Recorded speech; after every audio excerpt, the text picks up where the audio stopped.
नमस्कार। हम लोग नाभस योग के विषय में जान रहे थे और नाभस योग में भी हम लोग आश्रय योग पर बात कर रहे थे। हम लोगों ने अभी तक 2 आश्रय योग देख लिए, रज्जु योग और मूसल योग। आज जो है हम लोग नल योग के विषय में जानेंगे। आज के वीडियो के संपन्न होते ही 3 प्रकार के आश्रय योग पूर्ण होंगे। देखिए, नाभस योग जो है, नाभस का मतलब क्या होता है? मतलब आकाश में ग्रहों की स्थिति, या आकाश में ग्रह जो है मिलकर किस प्रकार की एक आकृति बना रहे हैं, वो क्या एक प्रकार की ड्राइंग बन रही है ना, एक क्या चित्र बन रहा है, उसको ही नाभस कहा जाता है। ठीक है, तो हम लोग आज जो है नाभस योग में नल योग पर बात करेंगे। जिस प्रकार से हम लोगों ने चर राशि में अगर सभी ग्रह बैठे होते हैं सूर्य से शनि तक, तो हम लोगों ने देखा था कि रज्जु योग का निर्माण होता है। स्थिर राशियों में बैठे होने के कारण जो है मूसल योग का निर्माण होता है। और बच गई द्विस्वभाव राशि, तो मिथुन, कन्या, धनु और मीन, ये द्विस्वभाव राशियाँ हैं, डुअल साइन। तो इनमें अगर सूर्य से लेकर शनि तक यदि सब ग्रह, 7 ग्रह बैठ जाते हैं, किसी भी प्रकार से बैठे, 4 राशियों में बैठे या एक राशि में बैठे या 2 में बैठे, कैसे भी बैठे, इसमें मैंने पहले भी बताया ये भाव से संबंधित योग नहीं है, ये राशि से संबंधित योग है, क्योंकि आश्रय का अर्थ होता है निवास स्थान। सो बेसिकली राशि को केंद्र करके ही ये योग बनते हैं। ठीक है जी। तो जिस भी सूत्र में, सभी ध्यान से सुन लीजिए, जिस भी सूत्र में भाव के विषय में जानकारी है, कोई भी ऐसा योग जिसमें भाव का शब्द इस्तेमाल किया है ऋषि ने, वहीं पर हम लोगों को भाव देखना चाहिए, अर्थात भाव चलित देखने की आवश्यकता पड़ती है। ओके, अगर कुंडली में लिखा है कि आप देखते हैं कि ग्रंथों में कि सूर्य उच्च का होगा तो ये फल होगा, ओके, तो वो फल उसको मिलेगा ही, भले वो किसी भी भाव में बैठा हो, राइट। हाँ, तो सूर्य उच्च का हो या कोई भी ग्रह उच्च का है या कोई ग्रह नीच का है, कोई ग्रह शत्रु राशि का है, तो उसका जो फल शास्त्र में बताया है वो तो मिलेगा ही। लेकिन अगर उस पर्टिकुलर सूत्र के साथ ऋषि ने भाव के विषय में भी कुछ कहा है कि इस भाव में हो तो ये फल होगा, तो डेफिनेटली उसका फल जो है भाव चलित के अकॉर्डिंग देखना चाहिए।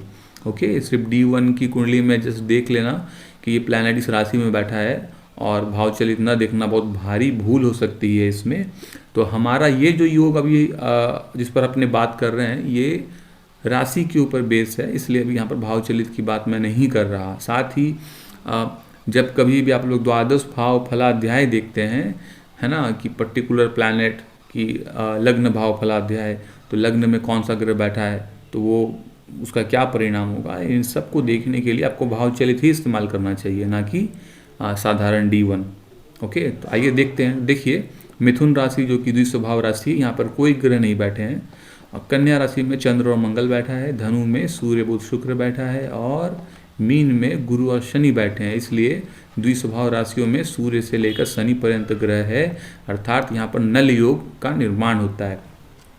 देखिए, नल योग जो है उसको समझने से पहले आप ये समझ लीजिए कि द्विस्वभाव राशि कैसी है।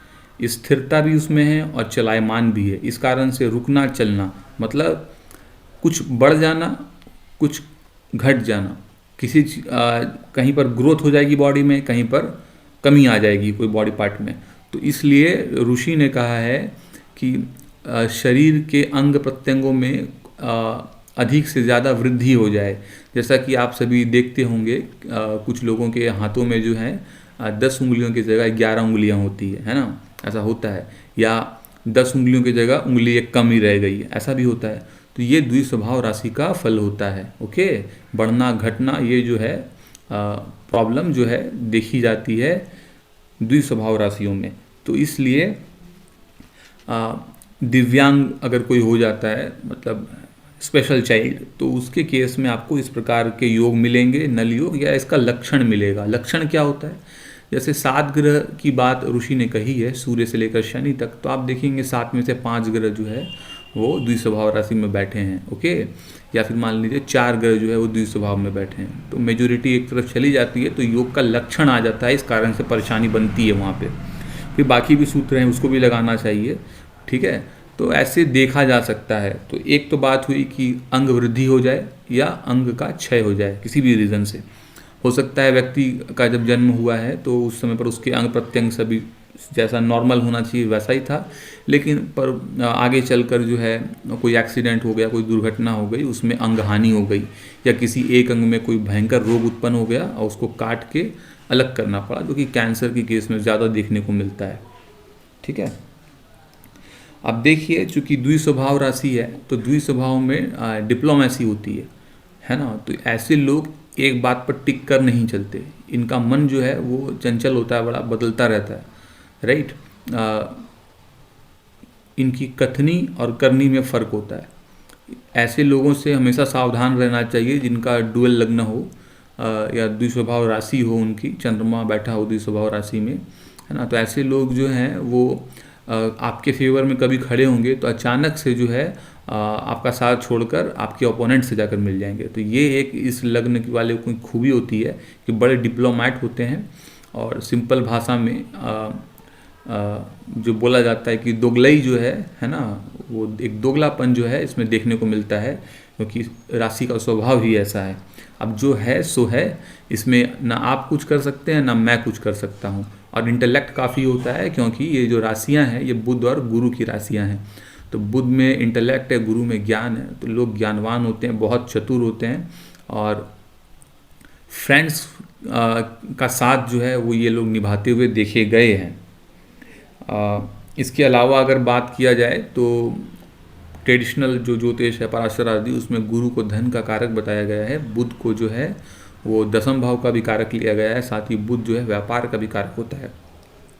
तो ऐसी सिचुएशंस में व्यक्ति के पास धन होता है और ज्ञानवान भी होता है, बुद्धिमान भी होता है, हर तरफ से जो है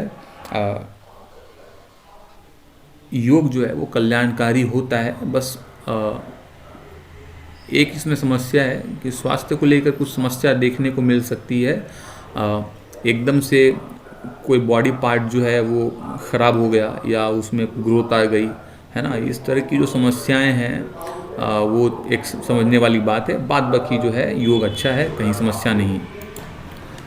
तो ये था नल योग का फल।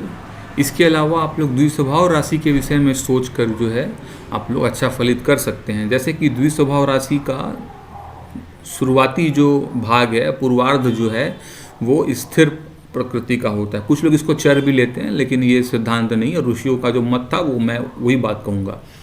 पूर्वार्ध जो होता है द्विस्वभाव राशि का वो स्थिर प्रकृति होती है, और उत्तरार्ध जो होता है मतलब 15 अंश से ऊपर वो चर राशि का होता है। सो बेसिकली जीवन के प्रथम भाग में जो है चीज़ें जो है बहुत रिजिड रहती हैं, वो रुकी रहती हैं चीज़ें, व्यक्ति बहुत संघर्ष करता रहता है और आगे चल करके फिर जो है कर्मों में गति आती है और व्यक्ति की यात्रा करने के भी योग बनते हैं और कई प्रकार से जो है उसको बेनिफिट भी होता है।